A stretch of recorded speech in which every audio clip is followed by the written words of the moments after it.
G'day and welcome back to my channel. Now look at this. Isn't it terrific? Yes, it's a battleship. Schleswig-Holstein. Right, now this is true. I got this for about half price. Yeah, I bought it second hand online, one of those Facebook groups, and that was pretty good. Especially when you consider the guy threw in a wood deck, a whole photo etch set, and the barrels. I should be over the moon. This is the bargain of the century. Fantastic. No, I'm not. No, sorry. No, I'm not. I'm not happy. Why? Well, this is the Deutschland class battleships. Not to be confused with the Deutschland class battlecruisers, the pocket battleships like the Graf Spee. And I've made the Graf Spee, slowly. But these, they were very pretty when they first came out. They were pre-Dreadnought, right? So they basically, between 1903 and 1905, the Deutschland class came out. This was one of the last ones. They fought in Jutland. This one at least fought in World War II, okay. In fact, this fired the first shot of World War II when it was basically moored in the Polish harbour and decided to take pot shots at the Poles barracks there and said, "Ha ha, Viet War!" But, yeah, oops, don't do any more accents, Harry, you offend the Germans. The Germans, they have no sense of humour. Yeah, bugger. Now, why don't I like it? Well, look at the side view. Because of the armistice in World War One, right, all Germany was allowed to keep was some of these dreadful old, well, not dreadful, but they were old pre-Dreadnought battleships that were pretty bloody useless. I think they called them the 3-minute ships because they think that's how long they reckon they would last in the war before they were sunk. And in fact, I think they lost at least one at Jutland. Even at Jutland, they were out of date and the British ships were far more advanced.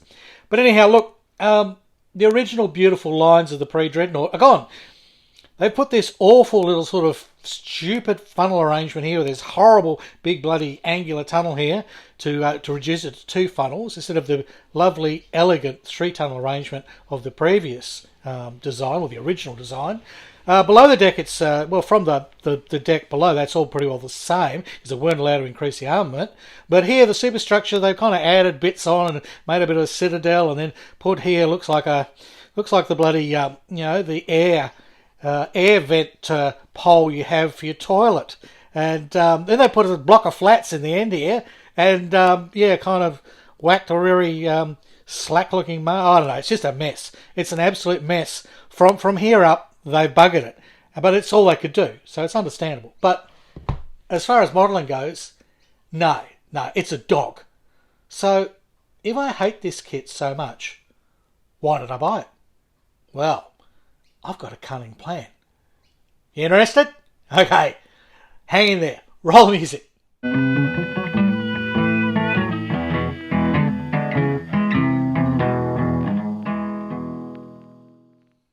Okay, let's see why it's still worth buying this kit. You can get this kit in the 1908 version, which is pretty, right? Which is rather nice. And the reason why you can get this kit in the 1908 version is because of what's found in here, and I'll go through that in a sec. Now look, it's still a Trumpeter kit. You get nice instructions, everything's clear, the order isn't too bad. We'll go through that in a sec, but generally things are not too bad. They're doable instructions, and I never have a problem with them, and their drawings are so lovely and clear. It's very easy to see what's going on, so there's no issue there. Packaging is really good. You've got a section here where all the little slide molded pieces, and they do provide some photo etch. That's all tucked away in a little section over here. I mean, they had to do that because this thing's so bloody short. Let me show you the colour picture. You get a nice colour guide of how to basically paint it. Well, it's Battleship. Red bottom, grey hull, tan deck, and add a little bit of sort of browny colour on the upper decks. Yep, that's it. That's Battleship colours. Now, it's nicely moulded. We'll get everything out of the bags in a sec. Okay, I'm just going through this quickly. It's not very long. It's really, oh gee, let's have a look. It's only just over 1 foot long, really. It's a pre-Dreadnought, so it's just a tiny little thing. All right, so you don't get much there. And that's probably another reason they put this box there, so they got plenty of room. But unlike some Italeri kits, which we've previewed recently, at least the packaging here, yes, there is air and there is space, as a little box designer told me. You know who you are, John. Yes, there is air, but you don't have to have 90% air, 10% product for it to be packed right, mate. No, you dickhead. Okay, now, here's why, one of the things that makes this kit worth getting. That is the 1908 superstructure deck, right? The upper deck. And that is the 1935 one. So you get that piece. Oh. The main deck, as I said, everything from basically the deck down and all the armament is pretty well the same. There's a slight difference in secondary. But basically, that's identical for the earlier and the later versions. Oh. And your hull is pretty well the same. There's only tiny modifications. Every one of those parts on that sprue gets used in both the kits for 1908 and 1935. Oh, this is sounding good. Every one of those parts on those three sprues gets used in both kits. See where I'm going here? The stand is the same. The only difference is this sprue here. And the real differences are the masts and the funnels. Okay? But the beauty is, we already have the narrow funnel here. And if you've seen my previous videos, I've learned how to cast parts. If I cast two more of those, I have all three funnels. The superstructure parts, they're not identical. No. There are some differences, and mainly they're all part of this slide molded series. So, similar parts. Here's basically your entire first sort of, first deck superstructure area. It's very similar. It's pretty well the same at the front here, pretty well the same at the back. There's just a slight problem here. But actually, I think I've got a way to get around that. We'll talk about that. Other parts are similar, if not identical. Most things are there, or you simply omit them.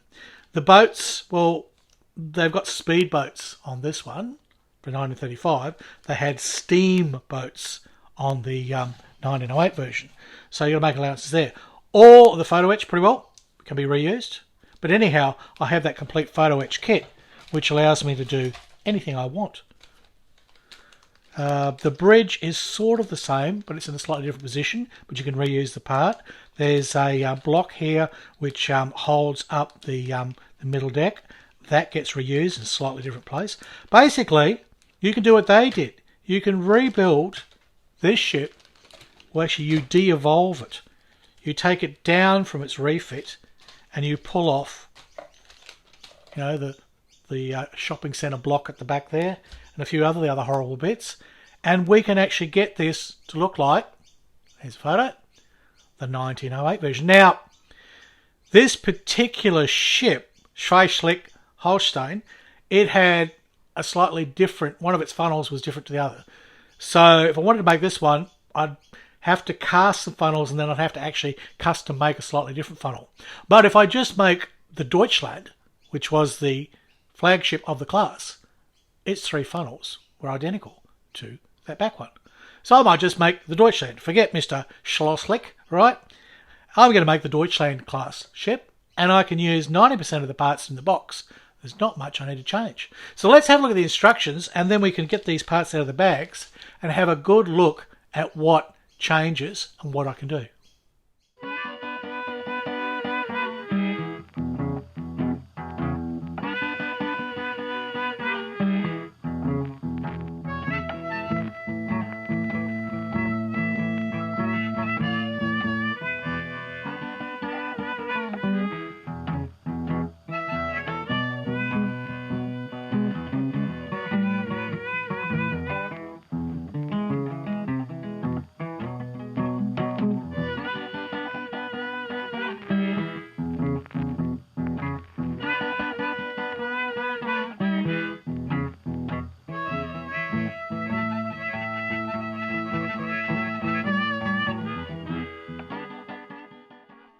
I always like to assemble a few things, or at least dry fit them, to get a feel for the kit, which I think will give you a more in-depth review, because it's all very well look at the plastic and go, oh, it's wow, but, you know, then you go to build it and go, well, it looked good, but it's a dog to build, like it'll airy fit.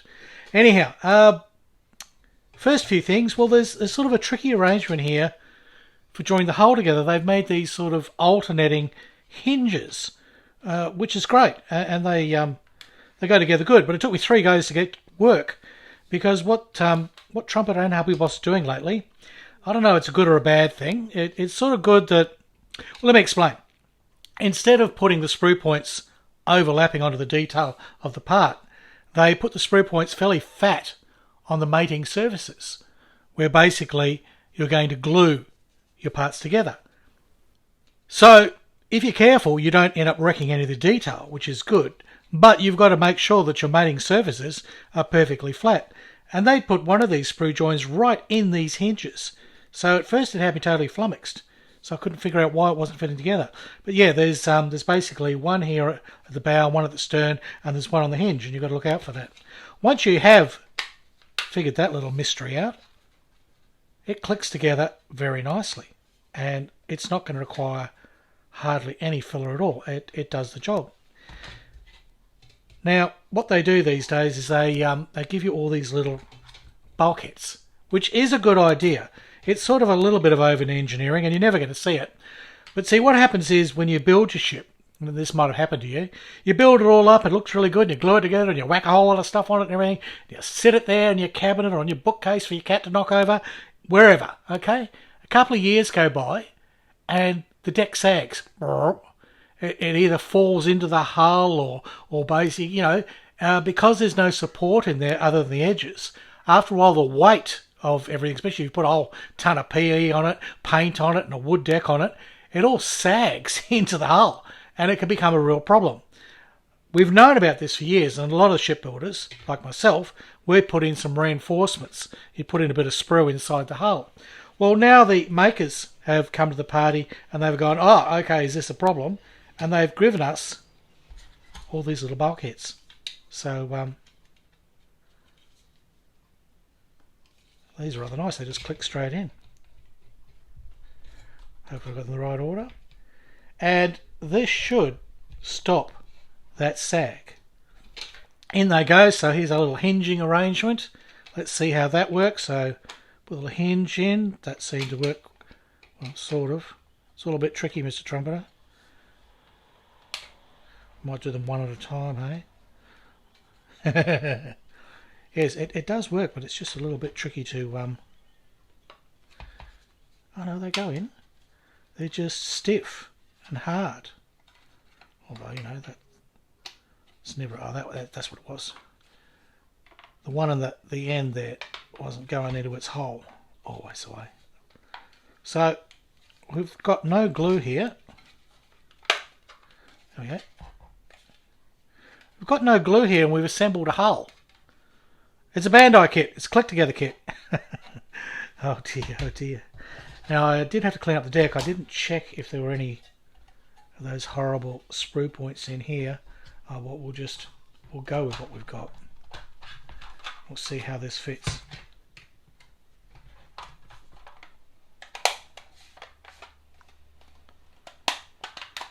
That's a pretty clean fit.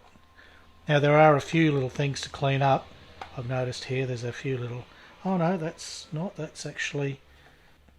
Oh, they've moulded those. Well, watch out for that. They've moulded on here. These are little bollards here on this deck, on the side of the hull, which is actually quite stupid, because first thing you do is flip the hull over and you're cleaning it and you're sanding it and everything, and I've managed to destroy those, knock those off.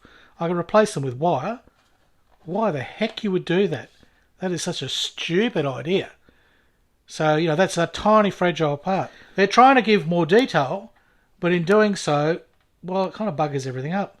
So yeah, I've lost some bollards there. But apart from that, look, that's straight out of the box, no glue. Basically, you could a little bit of sanding on some of those sprue joints I haven't quite cleaned up yet, which are pushing the deck out along here. But apart from that, that's ready for painting. You just glue it together and paint it. So that's quite nice. Now, what I want to show you here is what happens with this superstructure. She goes on there, and then this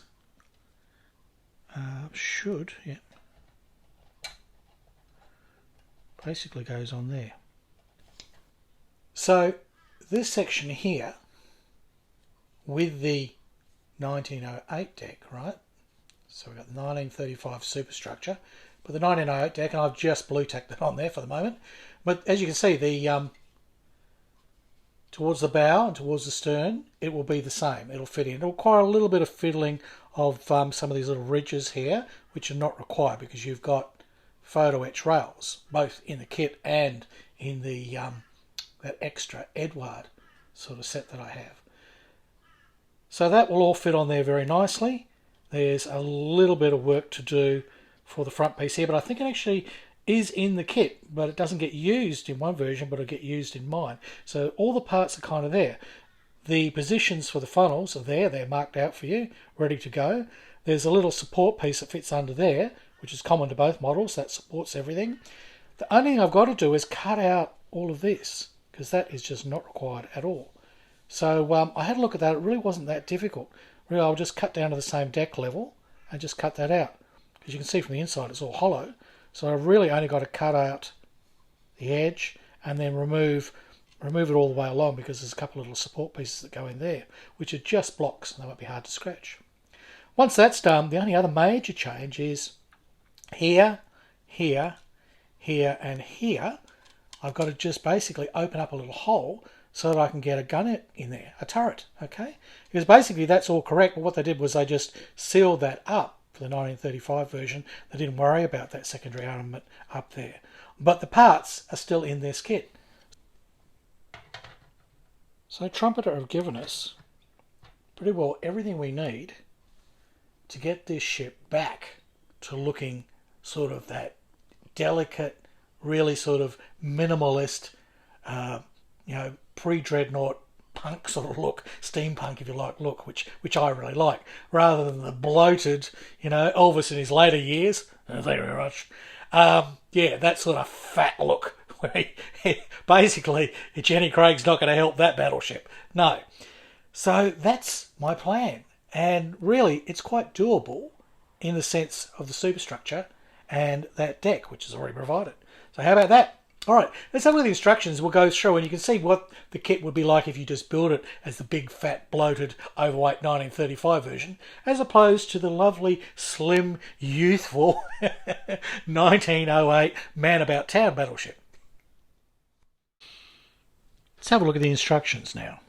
You don't get a blurb with the history in Trumpeter, which is a bit annoying. I mean, most of the kit manufacturers will give you some sort of history of the subject, but they don't really do that. It is on the side of the box. If you go back and look at the box lid, you'll find it's on there. And be prepared for some very hilarious translations from, Chinese to English. It's quite entertaining, yes. Yes, whoever's in their translation department has either got a great sense of humour or other. Yeah, they must have. That's all I can say. That's about it. And there's a bit of an explanation here of some of the symbols they're going to use. But honestly, they're pretty obvious. It's pretty obvious. So you get your sprue map, and it's quite comprehensive. We've already cut into this one and got the hull out, and we've already got the deck out. And I'm not using that deck. I'm going to use this one, but you could use that if you want to build this kit. You've got the C part. Now, if you have a look at the actual sprue map for the 1908 version, they have a C2 part here, and you can see the difference, which is what encouraged me to realise I could actually change it, that there was only this difference section here. So the F1 part is unique to this kit. There is an F part that's in the 1908 version, and that just gives you, I think it gives you the steamboats and a few other little things. Chain, I haven't found the chain yet, must be there somewhere. You've got some decals, well, you just got some flags and things, we'll have a look at those. The J parts are similar, but a bit different. It says you don't use speedboats, you have steamboats, and there's a couple of little different superstructure parts, which you're not going to need, because remember, if you're going to go revert it back to the 1908 version, you have less superstructure, not more. So, it's pretty easy, really. Emit parts, got the version. We've already put in the bulkheads here. And then the rest of this was just basically parts to do with the hull. A few other things. Have a look at that in a sec. The funnels, as I said, I'm only going to use the funnels that I need, and I'll need to copy. So I have 3 funnels on mine.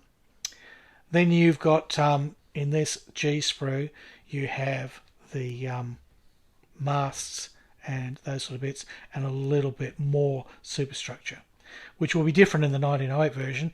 In fact, I don't think they call it a G, it's a K sprue or something completely different. E's common to both. They've got all the guns that you're ever going to need, and all the lifeboats. Lifeboats are common to both. PE, well, you get 4 frets in this and only 3 in the other one. That's basically because there's a little more deck rail in this one. But basically everything on here you can use for the 1908 version. So as I said, yes, you've just got your, basically those are for your shafts, your shaft covers, which are going to go on the bottom of the hull. You're going to build up some cranes, photo etch are all common. That's that silly funnel, which I'm not going to build. Not going to build that at all. We've already done this. That just clicks together, and it is a very nice fit. I must say the engineering is good, and the fit is very nice. Deck goes on, and before you put the deck on, you got to put all these guns in, and they are common to both.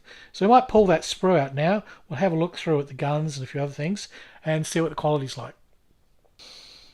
So this is E sprue, and you get 3 of these in this kit. You also get 3 of these if you've got the 1908 kit. I don't know why, but there's a big long extension, and then there's this. So I don't know what the story was there. They're the same on both versions, so sort of just an afterthought. Oh, we've done all this, it's wonderful. Designed this sprue, it's beautifully balanced. Oh, you forgot the turret, mate. Oh, for God's sake. So they just whack one on the end there. So could be part of the slide moulding process, because yeah, those sprues are round, which means they're in just injection. I mean, slide moulding is a form of injection, but it's a different kind of form. So usually if they're flat, it means there's a bit of sliding going on. So I must say, the turret is beautifully detailed. There's not much on it, but it's very crystal clear and sharp, so that's nice. You've got one of your big lifeboats here. So your lifeboats are common to all of the ships and all of the versions, so that's good. Base for your guns, your main guns, you only got 2 turrets. Although you got 3 sprues, you can end up with an extra turret. You're crazy and you're going berserk with your scratch building. You whack an extra turret on this. It has the kind of connection where there's a little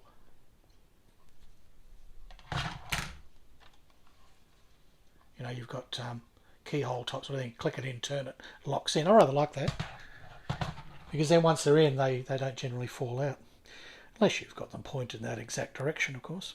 But it also means you can easily take them off for painting or repair or anything like that. So that's all quite good. Now again, there's you might be able to see it. Might be a bit hard, but the barrels here, they're hollowed out. They're actually open-ended, which is very nice. Very nice. A lot of manufacturers are doing it now, and that is really good to see. So really, if you want that look, you wouldn't have to lash out on metal barrels. They would be fine. Not so with the secondary. They've got a little indentation. It's hard for me to show you, but they've got a little indentation at each end, or it could even be like a little cap on there sort of thing. Because, I mean, the thing is, a lot of ships, when they're sailing around, have got caps over the end of the barrels. They're only really going to take those off when they're in active duty and they're about to, basically going to have to fire, because you don't want a cap on there when you're going to fire. So, having the ends of your barrels sealed up is really not a big a deal, especially for a static display. But we kind of like them open. It just adds a bit of realism. Now, you get 5 of these secondary turrets. So that means over 3 sprues, there are 15 of them. And you only use 10 on the 1935 version, but you can use just about all. You use all 14 of the 15 for the 1908, because as I said, this sprue is common. So all these parts are going to work on both of the ships. So that is terrific. Everything's very nicely done. Tertiary armament here, little shields. They're I don't think they're even hardly used in the 1935 version, but you do need quite a few of them up on that deck for the 1908, so that's good. They're there. AA guns, they're there as well. So everything that you're going to need for both versions is there. And it's very nice. It's typical Trumpeter. There's nothing wrong with Trumpeter ships, at least the ones since the turn of the millennium. They are beautifully done. Davits, very fine, very nicely moulded. That crane, it's not bad as it is, It's got all kinds of little subtle little edging on it there. So it's quite good. So out of the box, you'd build a really nice kit with this. No problems at all. Section 5, you start to put together some of those parts for the prop shafts. And there's your screws. Interestingly, it's got 3-bladed, 2 3-bladed and 1 4-bladed. Isn't that strange? Never seen something like that before. They're all nicely done. They look well proportioned. Some people like to buy little brass ones and put them on, but honestly, these look fine. And I've got some real brass paint these days. Some lovely stuff that I bought out of the UK. More little boats. They'll be used. You've got little pieces here which will fit on the superstructure, and as I say, they get used in both versions, or one or the other. So they're useful parts. Yeah, that goes on one little mast. That's has AA guns. So yeah, the parts are nicely done. There's no flash. You don't really see flash on a new Trumpeter kit. It's just not happening. Good quality CAD design, beautiful moulding, slide moulding in some cases. It's a joy to work with. Now, moving along in the instructions, we build up the guns. There's the masts. Now, I've had a look at those masts. They're sort of reusable because they kind of move things around. What I found was the rear mast becomes the foremast becomes the rear mast if you go to the 1908 version. Now, if you use this god awful abortion of a funnel with a tunnel, it's still okay. It's nicely done. You only have minor ribbing on it for the what is usually handrails, so that anybody that wants to try abseiling can go up there on their days off. Now, the funnel that I'm interested in for my build is this one, which is the rear funnel, and it is the rear funnel on both ships, both kits. But if I copy those two, if I basically cut this thing out and actually make my own little mould, right, using that blue stuff, and then I'll be able to fill it with, I could still try the milliput trick again. Worked last time. See, but I certainly would fill it with some substance. I could even pour in some resin and make my own little resin funnels. But basically, that I can duplicate. I don't think that'll be that difficult. I don't think so. As I said, I can reuse these masts. Actually, that's 1, 2 side, and it's slightly different for the stern. Some of these pieces are similar but different. They're all nicely moulded. If you're doing this version, it's all very nicely done. The one main difference with the masts on the older ship is they're taller and they have yard arms.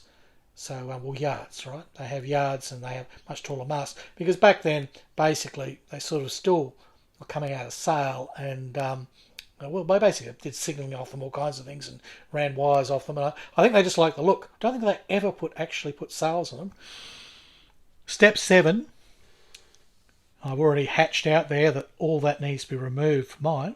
But a lot of things are very similar, and a lot of these parts are common to both ships.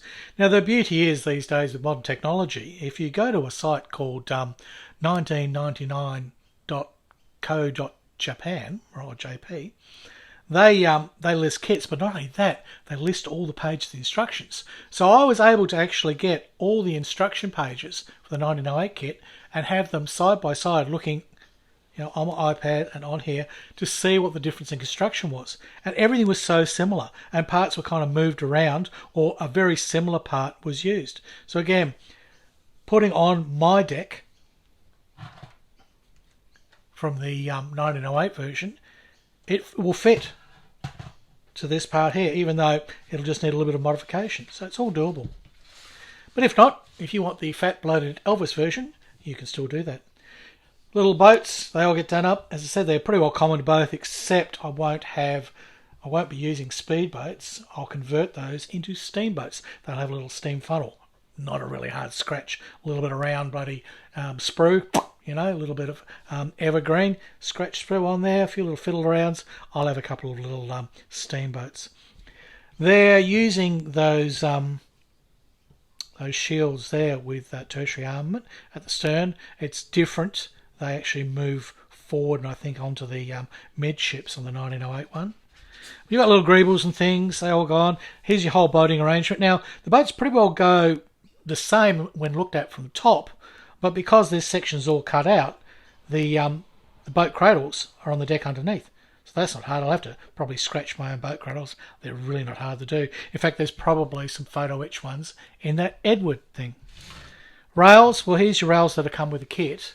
So that photo etch, which you haven't had a look at, let's find that. Now, one of the things I really like about Trumpeter with their photo etch and Hobby Boss, Trumpeter and Hobby Boss are essentially the same company. They're just different expressions. They're all owned by the same parent company. The photo etch is covered in a plastic film, so I can sticky my fingers on there and lick this and do whatever I like to it. Use your imagination. And it won't matter, because until I actually get to the point of peeling that back, cutting out the part, and I'll probably wear some gloves when I'm doing that, I'm not going to put any oily residue on there. It also means that, you know, things don't pop out. So if you'd seen a previous view of the Italeri kit, their photo etch was all loose in the bag, and some of the pokey bits had actually upended and just about snapped out. Well, that generally doesn't happen. Although, having said that, there's a funny little thing going on there, but don't know. Could be part of the folding process. Generally, all the little fine parts are protected because they're inside this plastic. And also, when you cut it out, it doesn't go bing and disappear, because even once you cut it out, it's stuck on the plastic on the other side if you leave that there, which I tend to do. And then it's a simple matter of cutting the whole thing out, and it's nice and easy to place it and then glue it in position, peel off that bit of plastic. So very useful and very well done. So yeah, you've got proprietary railings, which is rather handy, so they're going to fit exactly. Now, I found the chain. Yeah, the chain's in there, so there you go. It's sort of looks like a boat chain. It's not too bad. So that'll go on there. There's some parts in the Edward aftermarket which also support that. I'll show that when I build the kit. Now, decals, they've done what I always do, in that it's all sticky taped up. I always do that. There's a little sheet that's there to protect the decal.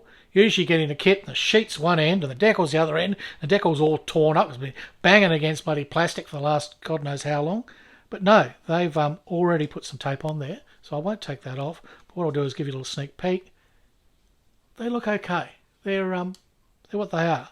But I mean, I don't like decal flags. I really don't. I'll probably order some cloth ones. But you will need the insignias. They need to go on. So, yeah. Sometimes you can paint them on, but I don't think we've got that option on the hull. Don't think. No, there's nothing there. Nothing there at all. So you will need to use a decal.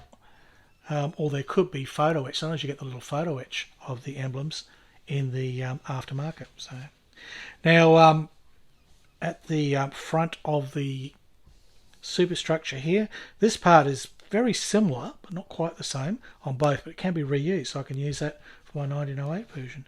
Most things are the same, all the ladders and everything you'll use. Again, back to these the masts. I'll have to explain that in detail when I build the kit, because in some places you only use one search lamp instead of two, and but parts from both kits are kind of interchangeable in funny sorts of ways. I'll just have to make the extension and put the yards on. So there we go. There's that rear part there, which let's see where that goes in. Oh, that's actually the bow part, sorry.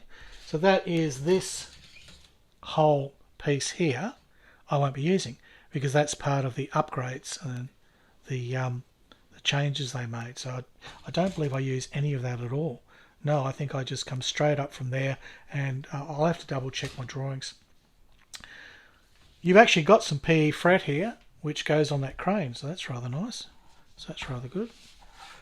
You have PE that goes on top of the funnels, but it's not quite right. The PE in the aftermarket Edward is better, but depends if you want to use that.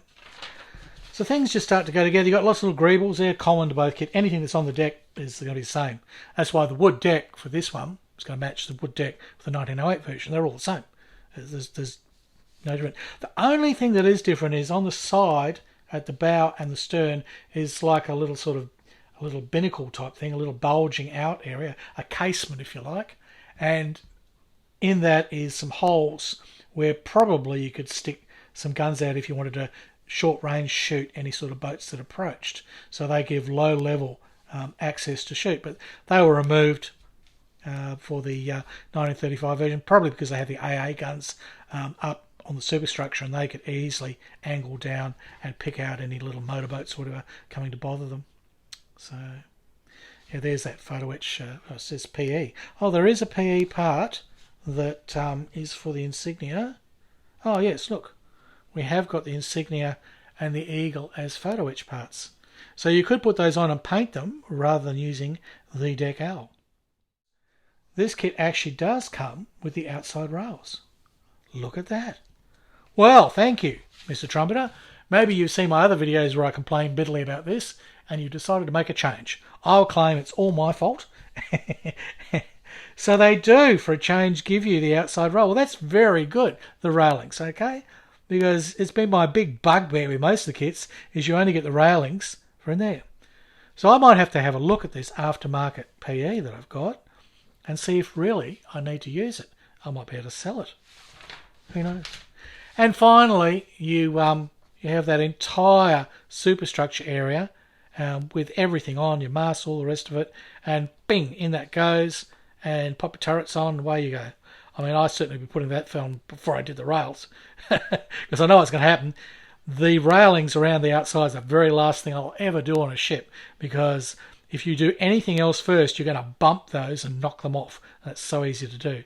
I always kind of work with any of that tiny photo etch stuff. I work from inside out, and build sub-assemblies that then I won't touch, and basically they'll just sit in position, work my way out to superstructures, and then they go in and then work my way out finally to do them. So that's it. That's basically it in a nutshell. I don't think there's anything else to show you. No, not really.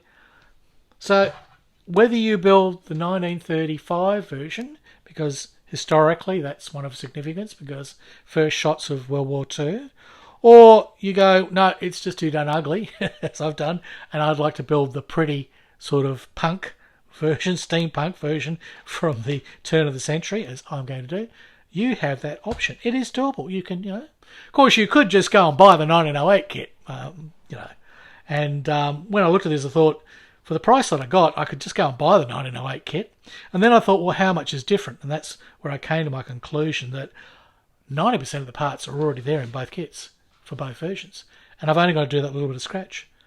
How hard can it be? Oh well, I may eat my words when actually it comes to doing it, who knows, but I'll have fun on the journey. Alright, well that is my review and sort of complaint about this kit.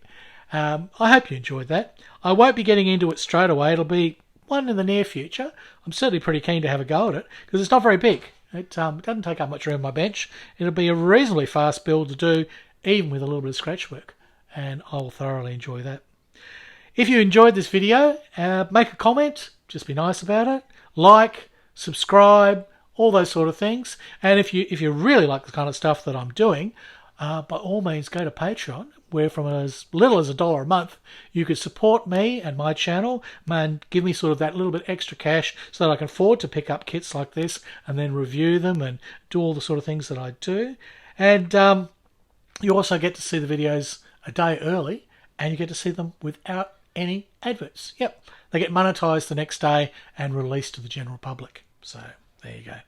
All right, well that's it. I hope you enjoyed that. That is the Schleswig-Holstein, which I'm going to turn into the Deutschland. Okay? Yes, that'll be fun. All right, that's enough of it. Goodbye from Australia, and it's hooroo from Harry Houdini.